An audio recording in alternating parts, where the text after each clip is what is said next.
Morning, Andrew. Yeah, morning, Chris. How are Welcome. Good. Welcome back. you? Thank you. It's been a few months since we've seen you. Yeah, but more recently, welcome back to your good self. Thank you. 3 weeks away, I think. Yeah, I had a fantastic break with the family, which was good. So yeah, I was very lucky to get over to Sri Lanka and spend some time with Naomi's family, and then a bit of beach, which was nice. So it's been an adjustment. Sleep still hasn't Takes a while. returned appropriately just yet. So.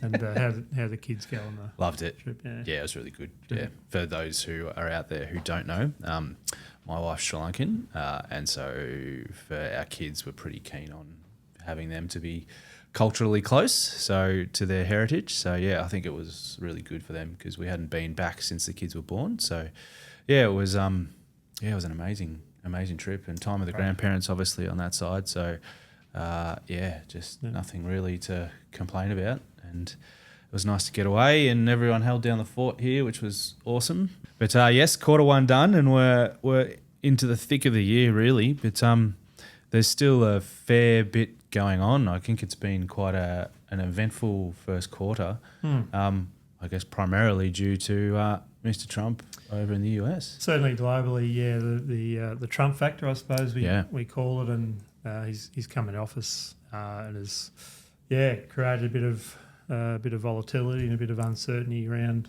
the pretty much the essentially driven off the tariff policies. Yeah, absolutely. It's caused havoc. Yeah, it has, hasn't it? And I think one of the key topics that we just continue to chat about in this first quarter, and for those who are looking at the this month's PowerPoint, we'll see that there continues to be significant volatilities, and that means uncertainty because of the tariff policy. And like we sit here this morning waiting for Liberation Day, and there's been a lot of news here in Australia over the last couple of days about, well, what's it going to mean for tariffs here in Australia? Yeah, well, I think that's tomorrow we find out, our time. Oh, maybe it's 2nd of April US. So that would be tomorrow. Yeah, right. 7 a.m, I think, tomorrow morning. Okay, yep.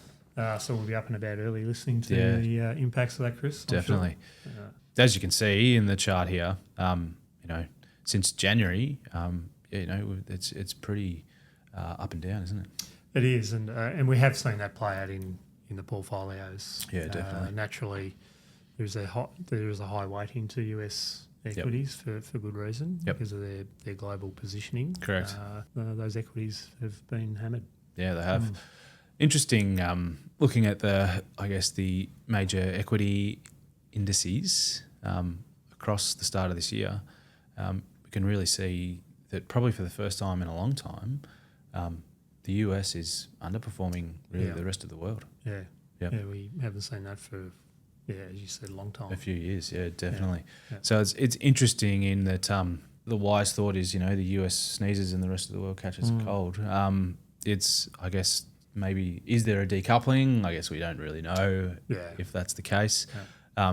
But it's really interesting, and I guess shows the value of diversification here again as to why we invest assets around the world. Yeah. For instances, for good reason, like this, essentially, because there'll always be periods where maybe we're entering a new period, maybe we're not. I think it's just going to be really driven by how he attacks his trade and foreign policy and all those sorts of things. The other consideration too is often you get caught up in the very short term and what's taking place. And if you look at the two endpoints, or the 12 months ago and today, correct. There has been an overall lift. Yeah, correct. It's just that the lift was a lot stronger off 3 months ago. Yep. And that's what you tend to sort of focus on, the very short term performance. But if you take that sort of 12-month point to point run any day of the week. I don't actually. We don't have that chart. That would have been a good one to include.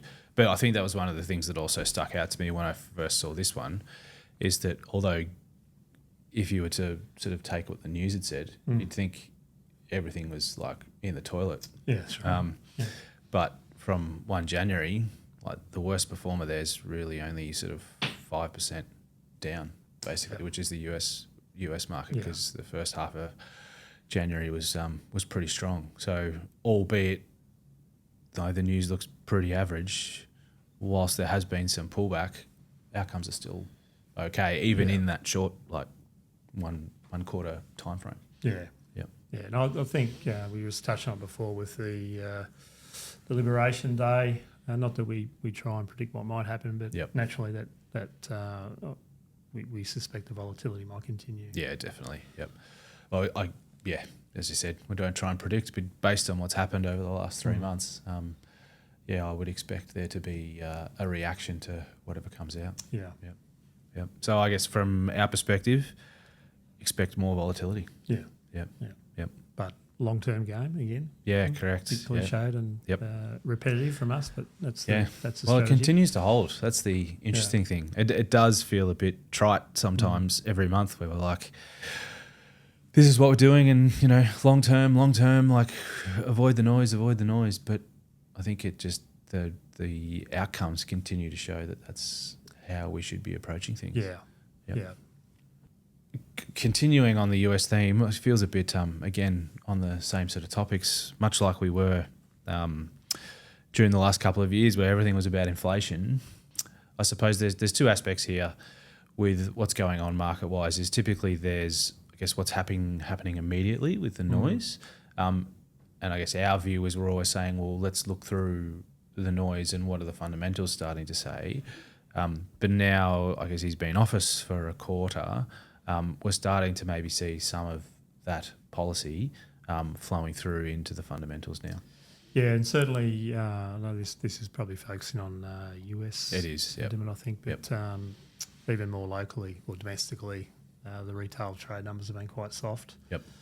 Some commentary I was reading earlier suggesting that maybe consumers are just sort of doing a bit of a wait and see, and absolutely how the Trump the trade tariffs and those things will play out. Trade policy, will play out.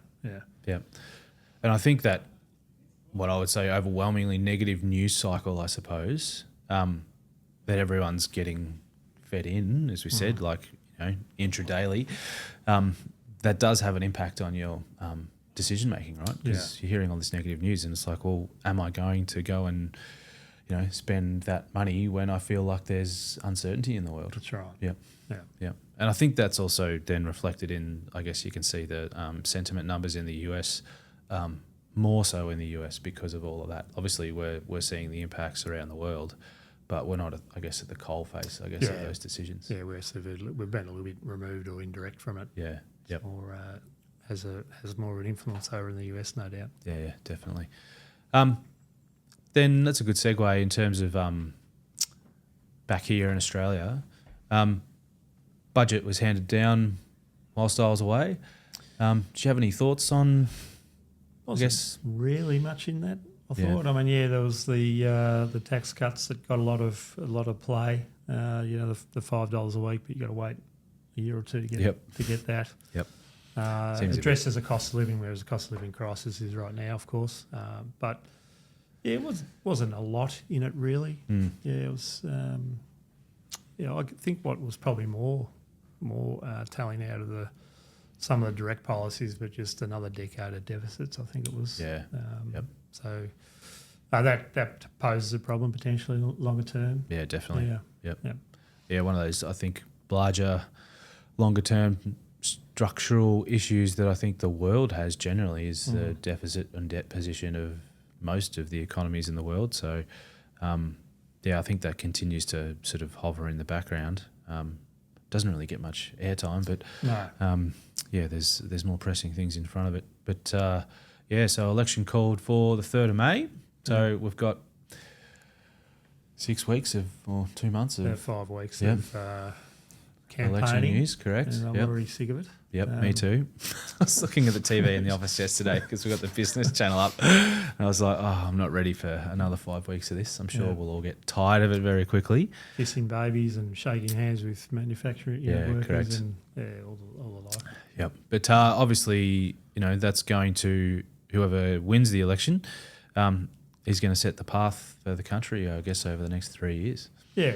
So naturally, again, there'll be a little bit of disruption. We anticipate, depending on which party will gain the vote.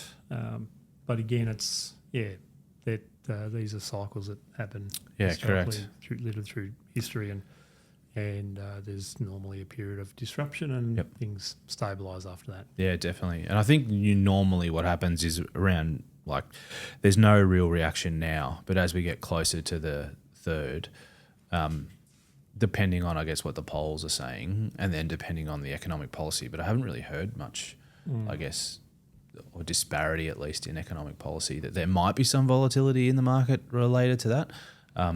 But I guess that's, if we think about this in the context of, what to maybe look out for in the next month until we do our next recording, I expect maybe some increased volatility here in Australia, more volatility in the US. Based on, I suppose, what we were looking at earlier in terms of where the market indices are, Europe's looking reasonably strong, but who knows what happens there? Like if there's huge European tariffs that land tomorrow morning, there's probably going to be more volatility there as well. So I guess the key word for, I think, probably the rest of this year, but more for the next month is, expect volatility, expect the portfolios to kind of bounce around. But as we always say, it's really just about riding through, essentially, because in the long term, you can't time in and out of these types of things because it's not in your control, really. No, and what the data does suggest is that if you are trying to do that, you run the risk of devaluing or underperforming. Yeah, absolutely. Relative to having stayed in the market. Yep. And I guess at this point, based on all the information we have at the moment, there's nothing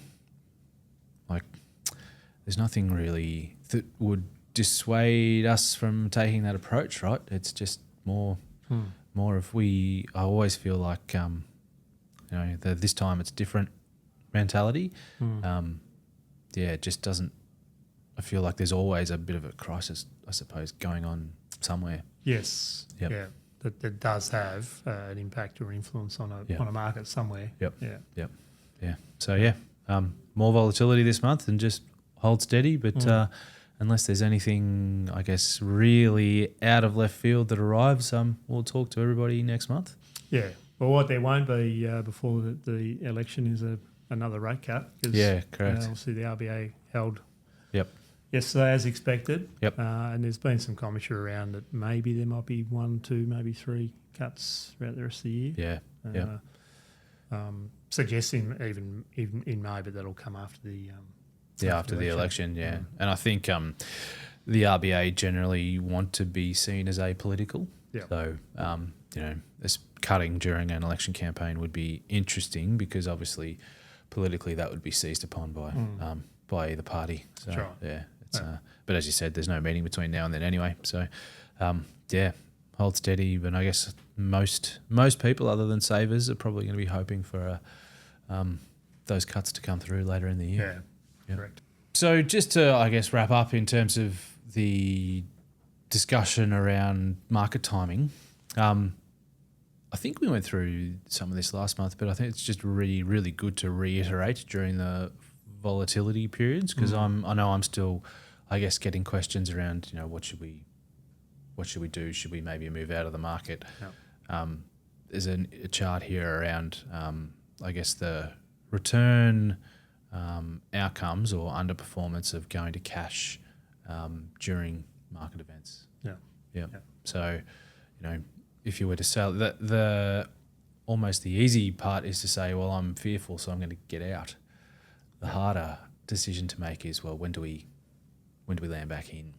Yeah, and that's it can be a very emotional decision. Definitely, because no one likes to see the value of their assets or their worth fall. Yep, correct. And again, going back to the news, often it's doom and gloom, and there's a lot of panic that can set in. Yep. And the worst possible thing you can do is cash out because you crystallise that fall in value. Yeah. And to your point, when's the right time to get back in? Correct. Yep. When you miss any subsequent bounce or recovery. Yeah. Well, it's interesting. It's like if you look at those numbers there, 3 months in cash, average underperformance of 4.1%. 6 months in cash, underperformance of -7.5%.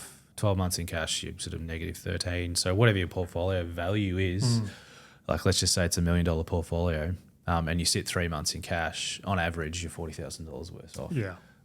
That's a significant number. Yep. And obviously that gets worse the longer it is. So I guess there's always that. We're always trying to do the best thing, and understanding that it's difficult. But those nominal numbers are big. Like that's possibly a year's worth of pension payments that you've just lost out on. So hold steady. As I said, there's nothing I think we're necessarily worried about based what's going on in the noise at the moment, but acknowledge that people might be feeling uneasy, I guess, in terms of what's happening. Yeah, I mean, look, that being the case, by all means, reach out if you have some concerns. That's what we're here for. Yep, absolutely. All right, and we'll see everyone next month. Thanks for listening. Thank you. Yeah.